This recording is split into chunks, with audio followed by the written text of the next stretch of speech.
A man is dead tonight after a shooting involving federal immigration officers in Minneapolis.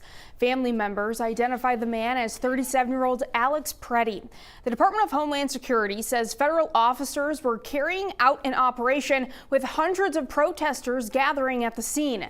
DHS says officers fired defensive shots after a man with a handgun approached them and, quote, violently resisted. Local police tell the Associated Press they believe the man was a lawful gun owner with a permit to carry. This incident is sparking outcries from voices all over the country tonight. This is the second shooting, the second killing, the second murder of a resident of Minnesota. When is enough going to be enough? Minnesotans have had enough. Minnesotans have spoken out enough that ICE needs to leave Minnesota right now.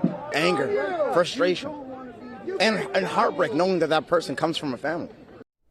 This is the second fatal shooting in Minneapolis involving federal agents in just over 2 weeks. The last one happened on January 7th when Renee Good was killed. Shortly after the shooting today, an anchor from our sister station in Minneapolis, KARE 11, was covering the scene when they say they were sprayed in the face with a chemical agent.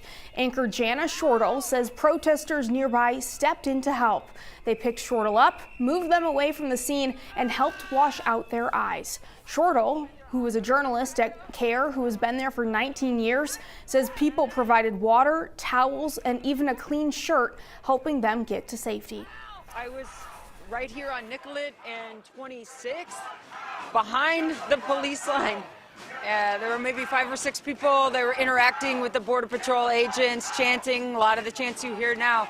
And I want to stress that I was behind the line and I was press credentialed. They started to push and move the line.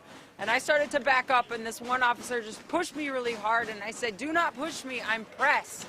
And then he did it again, and I fell backwards, and I said, "I'm press," and then I felt this burn in my eye. I didn't see. While that scene unfolded in Minnesota,